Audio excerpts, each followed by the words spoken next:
tradition, you do not accept it, but you have to investigate it. In Mahaparidibban Sutta also, Buddha talks about that you do not take a thing as it comes to you through the oral tradition or through the, you can say, hearing Sruta traditions. So Sruta traditions means that which is coming from the parampara, which is coming from the past, Hori. So you do not accept the things. So that is why in the Kesmutti Sutta, Buddha teaches about that what are the things which can be taken as a proper teachings of the Buddha. And in Mahaparinibbana Sutta, Buddha also says that when he was asked that you wait for some time for the Mahaparinibbana by his close disciple Ananda, then he says, and Ananda also says that who will our teacher after your demise? So you remain for some more time. Then Buddha says that only Sutta and Binay will be your teacher, and nobody any, you can say, he was not believing in the sattha and something that and he says that you accept the things whatever it after proper investigations, whether it comes into the suttas or in the binay, and if it comes under the purview of the sutta pitaka and binay pitaka, then you can accept it.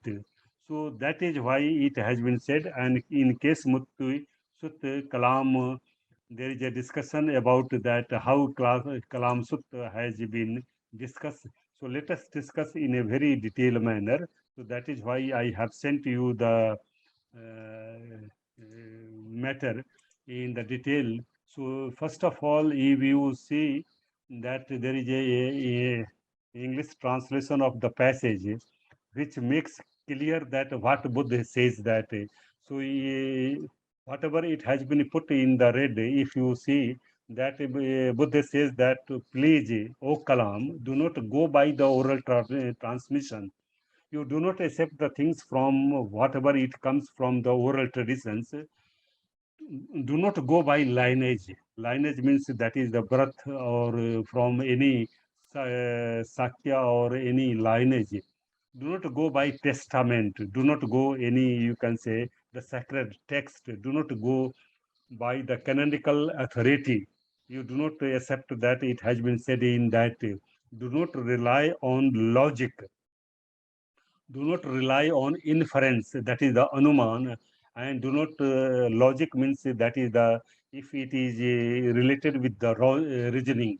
And it is also said that do not go by reason contemplation. Reason contemplations means that whatever you are recollecting about someone, and it is related with reasoning, do not accept it.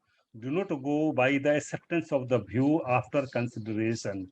So it says that whatever it has been seen, you do not accept it, and do not go by the appearance of the competence, and do not think the ascetic is our respected teacher.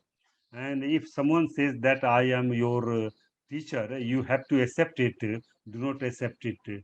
But when you know for yourselves that these things are skillful, skillful means those who are, which are wholesome or moral things, blameless, that which are any having, you can say, blame, praised by sensible persons, that which are praiseworthy by the people, and when you undertake them, they lead to welfare and happiness.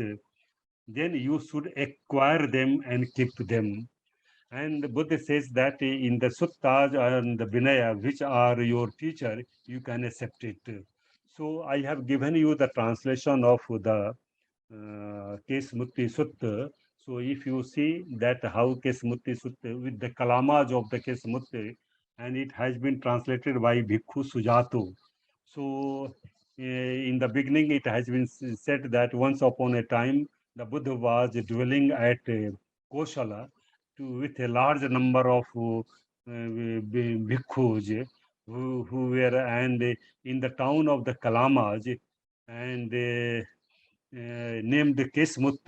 The Kālāmas of Kesmut heard, and it has been said again that it seems the ascetic Gautama, a Sakya gone forth from a Sakyan family, has arrived at Kesmut. So someone approaches to the people and says that the Blessed One has come and he belongs to the Sakya family and he has good reputations and he is a fully awakened one.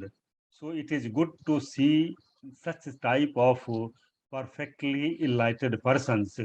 So then Kalama uh, approaches to the Buddha and before taking salutations, he make a pradakshina and then he exchanges the greetings and then he, in the polite manner, he says that there are some ascetics and Brahmins who comes to Kesmut and they explain and promote only their own doctrine.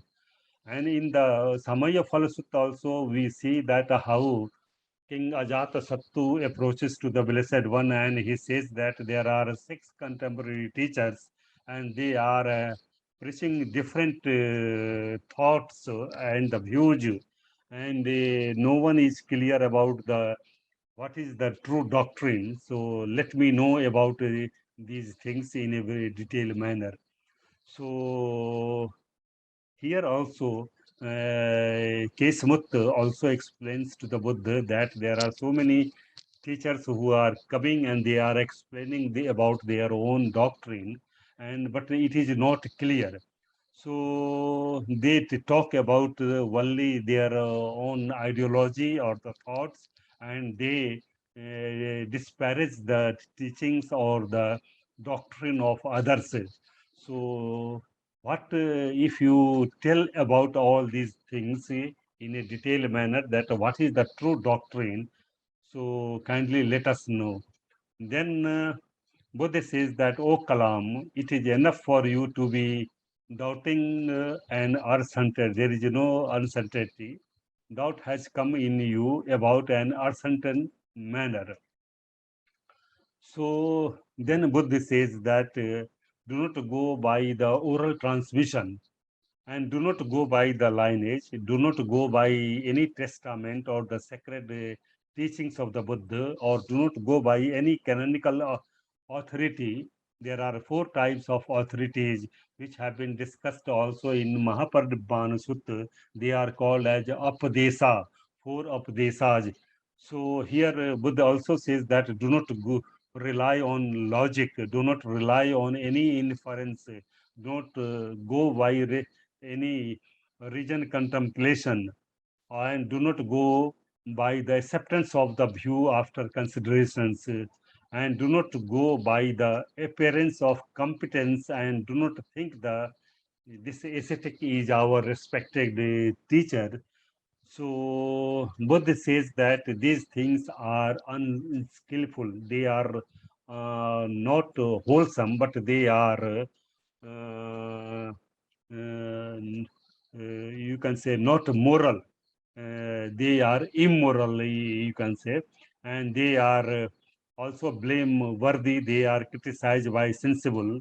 So this is the Buddha also says about that.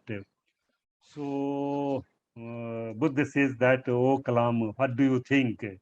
So he gives some of the examples that whether the lobe comes up in a person for their welfare or any harming to others. Then Kalam says that the greed does not come for the welfare, but if the greed arises, then there is a harming because whenever there is the lobe, there is the arising of antipathy and there is you can say hatred among persons. So here it is said that a greedy individual overcome by greed kills living creature. So Buddha says, even Kalam says that if a person who is greedy and he is overpowered by the greed or love, he kills living creatures also. He steals, commits adultery. That there are three types of physical. That is the panatipata, adinnadana, kamesumikshachara. So these if three physical actions are being performed by a person who is overpowered by lobha or greed, you can say. So is that for their lasting harm and suffering? So, but puts a question that whether this greed is a cause of suffering.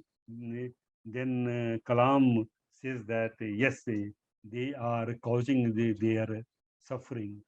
So, what do you think? Again, Buddha says that, oh Kalam, what do you think that this hate comes up in a person for their welfare and harm?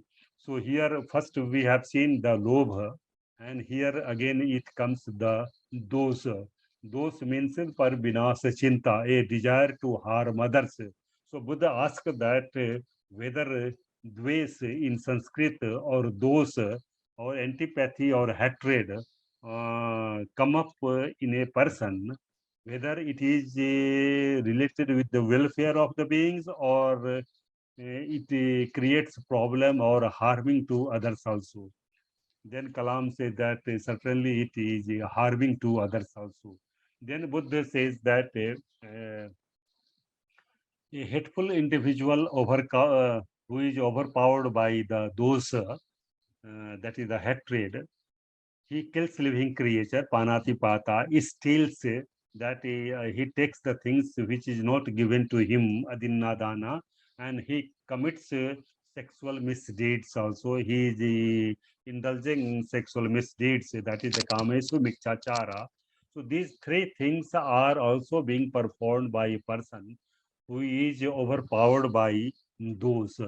So again, Buddha says that whether these are going to create any welfare for the human beings or harm. Then Kalam says that it is going to harm to persons. Again, then comes lobha, dosa, moha, the third, you can say immoral hetu, that is the moha. What is a moha? Moha is covering the nature of the reality, that all things are subject to impermanence, all things are subject to suffering, and all dhammas are subject to soulless. So this is the, you can say, moha. So if a person who is overpowered by the moha, that is the, you can say, dhamma sabhav patichadana lakana, that moha has the characteristics to cover the nature of the reality. And if a person who is overpowered by the ignorance or moha, whether it is related with the welfare of the human beings or it is creating harm to others, then Buddha says that, now Kalam says that, yes, it is going to harm others also. Then again, Buddha says that, oh Kalam, what do you think that these are skillful or unskillful? Means whether they are wholesome or they are unwholesome, whether they are moral or immoral. Then Kalam says that certainly they are unwholesome or unskilled, that is the akusala, because this lobha, dosa, moha, moha is certainly one of the kinds of the akusala hetu. So they are unskillful. So whether the Buddha also says that whether it is blameworthy or blameless, then that it is blameworthy. It is not blameless. There is a, you can say, those also criticized by praised or criticized or praised by sensible person, whether this mohi is one a person who is overpowered by the ignorance, whether that person is criticized by other sensible person or not. Then Kalam says that it is criticized by sensible people. So when you undertake them, or do they lead to harm, suffering, or not? Or how do you see this? So then they say that when you undertake them, they lead to harm, suffering. That is how we see it. Then Kalam says that when we undertake this lobha, dosa, moha, they are going to harm and they are going to create suffering, dukkha. So that is which has been seen by every person. So Buddha again says that, O Kalama, when I told you that do not go by oral transmission, do not accept the things, whatever it has come from the mukh part vasena, or do not go by any lineage or birth or the custom, do not go by any testament or the sacred teachings, or do not go by any canonical authority, do not rely on any logic or inference, do not go by any reasoned contemplation, or do not accept any view after any consideration. So do not think the ascetic is our respected teacher. So Buddha says that what I have told you. So when you know for yourself, these things are skillful, unskillful, blameworthy, criticized by sensible persons or sensible person, or when you undertake them, they lead to harm or they are going to create suffering. So this is the, you can say, so you should give them up. That is what I said, and this is why I said it. So Buddha says that for that purpose, I have shown, I have told you earlier that do not accept the things, whatever it is coming from the lineage, oral traditions, regional logic, or any inference, or anything which is coming from the any sacred testament or the you can say authority. So Buddha again says that, O Kalam, again he repeats the same thing, that do not go by the oral transmission, do not go by the lineage. So this is the thing which has been said. So again, Buddha says that, O Kalam, does a containment come up in a person for their welfare or harm? So here containment is called as santosa. Santosa means satisfactions. So in Samaya Phala Sutta or in Abhatta Sutta also, in Buddha says that a bhikkhu who is covered with only uh,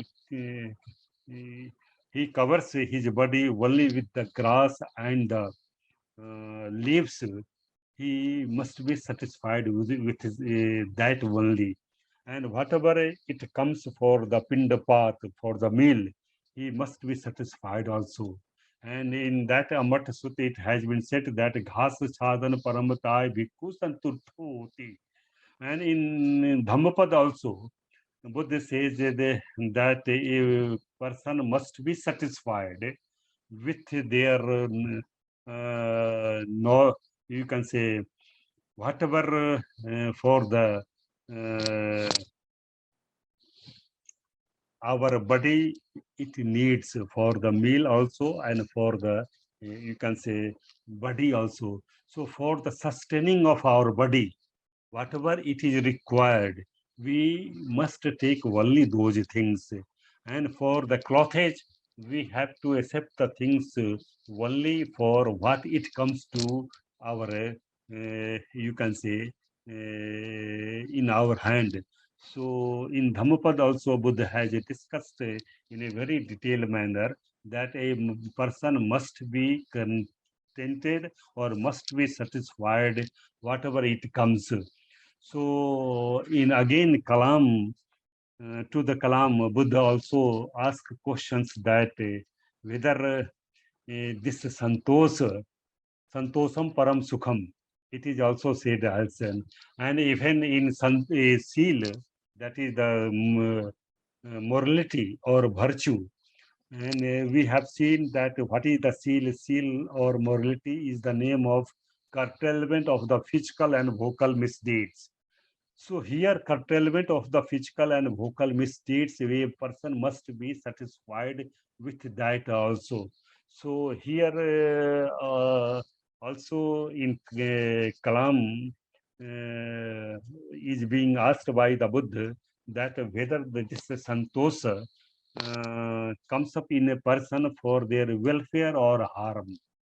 So Buddha puts a very tricky questions before the Kalam. And then Kalam says that this containment of Santosam Param Sukham, Nibbanam Param Sukham. And when he is praising the Nibban, and when he is discussing about the Nibban, Santosam Param Sukham, Nibbanam Param Sukham. So that is containment or the satisfaction leads towards the state of eternal bliss also. And this containment is also called as one of the seal also. So there are so many kinds of the seal. There are Silana Sila, Charit Varit Vasena Sealam, and there are Patimok Sambar Seal, Indriya Sambar Seal, Ajiva Parisuddhi Seal, and Pachasanist Seal. And there is another seal which is also called as Santosa Seal. Santosa Seal means that a bhikkhu or any person who is supposed to be contented with whatever it comes to him, whether it is related with the body, covering of the body, or related with the, you can say, pindapath, taking the meal for sustaining of their body. So, and for bhikkhu, Buddha also, what I have just now told, that Buddha says that ghas sadhan paramatay bhikkhu santutto hoti, that a bhikkhu is being satisfied only covering the body by the grass and the leaves. Ghas sadhan paramatay, that a bhikkhu must be satisfied only by covering the grass and the leaves also. So here Kalam also answers that certainly this containment is going to lead the welfare to the human beings, not any, you can say, harm or suffering also. Again, Buddha puts a question that an individual who is content or satisfied, not overcome by the greed, does not kill any living creature, does not steal anything which has not been given to you, and he does not indulge in sexual misdeeds, or he does not any commit sexual misconduct or misdeeds. He does not tell lie. He does not encourage others to do the same things. So, is that for their lasting welfare or happiness?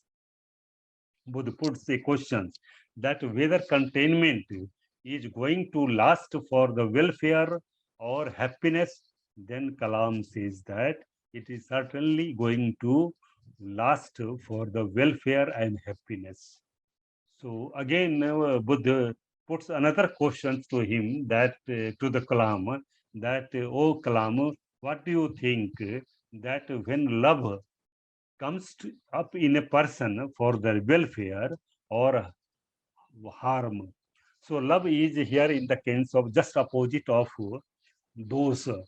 दोषोति पर विनाश चिंता, दोष जस अदोषोति मिथ्याति पर हित Kamta, that a desire for helping others. So this is called as metta. Mettati mijjati iti senaheti iti metta. That metta is that which creates loving kindness towards all the human beings.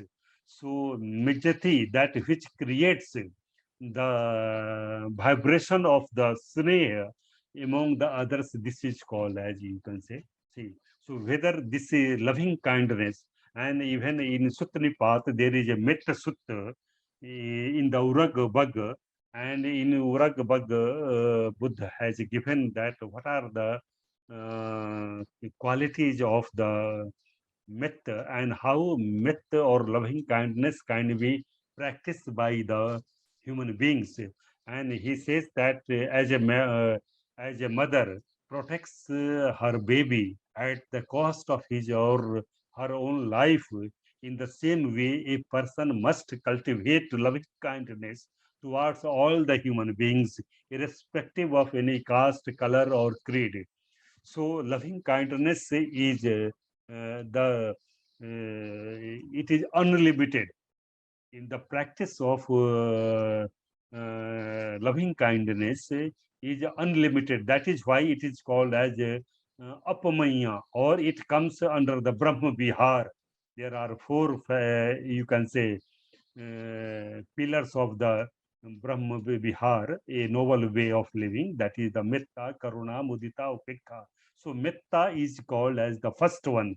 And again, Metta, for Metta, it has been said that whether you are in standing, walking, moving, lying, sleeping, there must be cultivation or practice of the loving kindness towards all the human beings.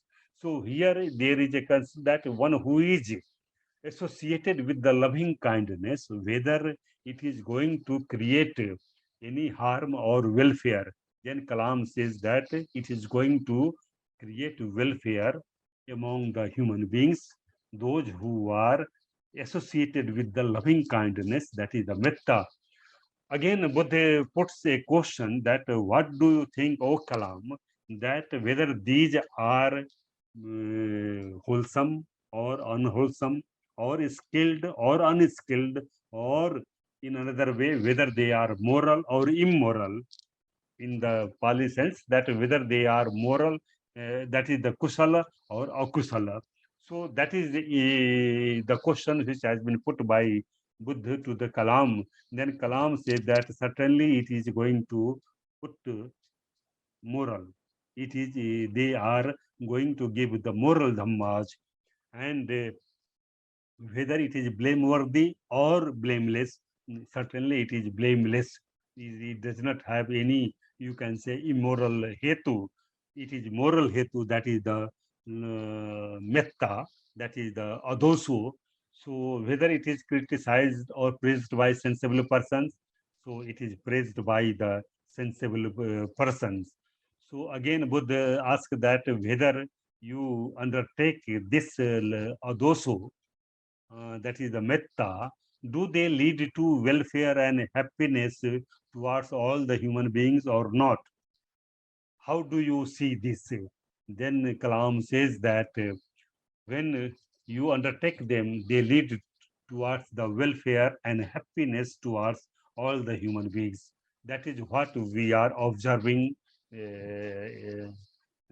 every time. So again, Buddha puts another questions that, oh Kalam, when I said that please do not go by the oral transmission, do not accept the things whatever it is coming to the lineage, do not accept the things whatever it has been said from the logic or reasoning, whatever you do not accept the things whatever it is, you can say reasoning contemplation, and do not accept the things whether it is coming from the testament, whether the things which has been told you. So these are the, again Buddha repeats the questions that whether these things are and do not accept that this is this ascetic is your respected teachers. So when you know for yourselves, so whether these things are skillful, blameless, or praised by sensible people or not. So when you undertake them, they lead towards the welfare and happiness. So Kalam says that certainly these are going to the things, these things, that is the alobha, adosa, amoha, they are going to create welfare and happiness among the society. So again, Buddha says that that whether the noble disciple, which is rid of the desire and rid of ill will, unconfused, aware, and mindful, they meditate spreading a heartful love to one direction and to the second and to the third and to the fourth, in the same way above, below, across, everywhere, all around. They spread a heart full of love to the whole world. So these are the things which has been said by. So again, Buddha says that they meditate spreading a heart full of compassion to one directions and to the second and to the third and to the fourth. So but it says that these skillful or blameless or praiseworthy things, they when the people are going to meditate, they are spreading a heart full of compassion, that is the karuna. When these are associated with alobha, dosa, and amoha, that non-greediness, friendliness, and the right understanding or the views, they are going to spread in all the four directions. So this is the things which have been told by the Buddha. Again, Buddha says that if they meditate, spreading a heart full of rejoicing to one direction, to the second direction, and the third directions, and the fourth directions, they were full of rejoicing to the world, abundant, expansing, limitless, and enmity and ill will. So these are the things which have been told by the Buddha. So again, this is a mm, uh, in the text that it has been said that when noble disciple has a mind that is free of enmity and ill will, uncorrupted and purified, they have own four consolations in the present life. If it turns out there is another world and good and bad deeds have a result, then when the body breaks up after death, I shall be reborn in a good place, a heavenly realm. This is the first consolation they have owned. So this is the Buddha has been said, and still in the end, so Buddha says that for even again in the Mahaparinibbana Sutta, Buddha has talked about Sata Aparihaniya Dhamma. Sata Aparihaniya Dhamma, that they are seven types of beneficent rules which Bhajiyans are following. And out of the Sata Aparihaniya Dhamma, Buddha says that one has to respect the elders, one has to respect the elderly persons, one has to assemble in the fortnightly or in a monthly in a assembly hall, and they can remove their any doubt or any, you can say, misunderstanding, they can make it clear. So again, they have to respect the women also. And the fifth is called as that everyone has to respect the chaityas, temple, and other religions and beliefs, customs also. And if a person of another country who wishes to come to another territory of a state, he must be allowed to come in. And if he has come inside in the territory of any state, the king must protect his identity and his security also. So he must be protected by the king or the state also. So these there are seven types of non-maleficent rules which were given by the Buddha to the king of Vaisali, Bajiyans, to the people of the Bajiyans. And Buddha says that if these rules are being followed by the Vachians, no, he cannot be overpowered by another state. It means that Vachians cannot be defeated by other country or other state if they are following these seven maleficent rules.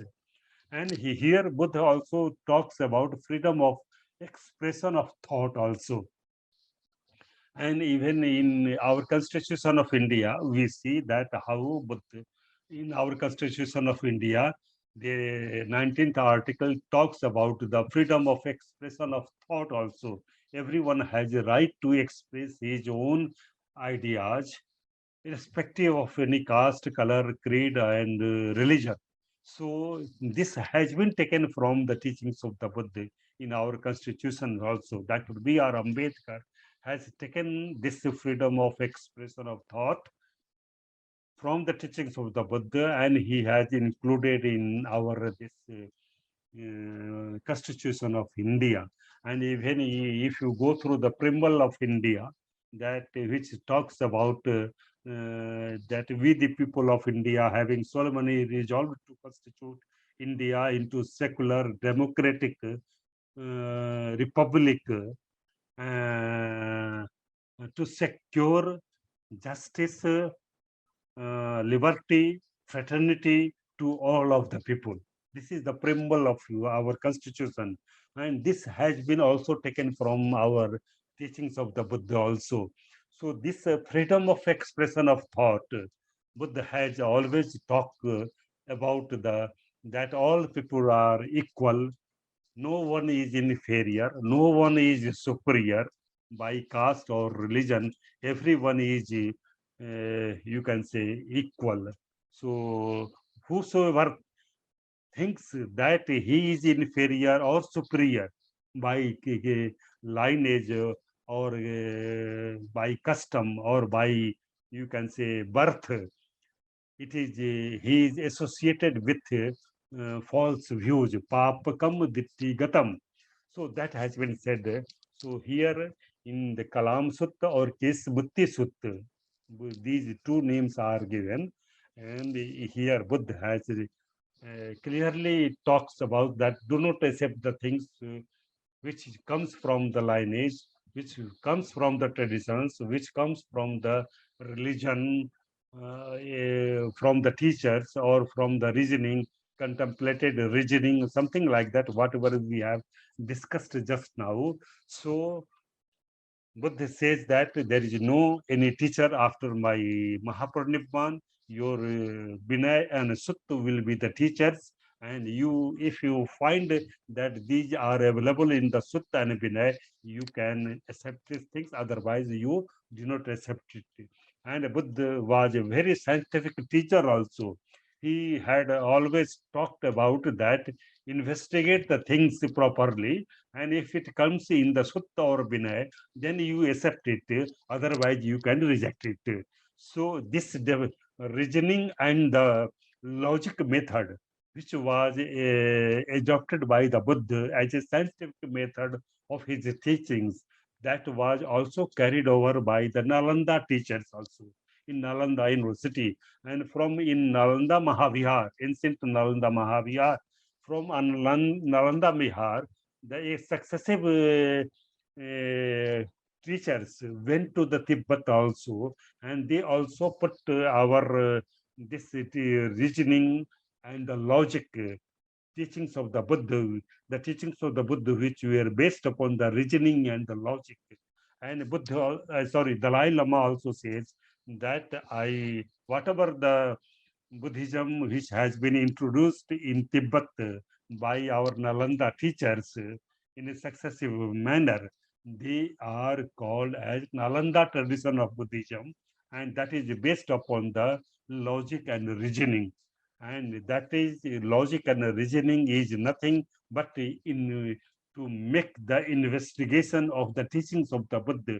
Do not accept the things, whatever it comes from the tradition or lineage or from any testament or the sacred canonical teachings, but you accept the things by investigating it. So this is the essence of our today's talk on the teachings of the, you can say, Kalama Sutta.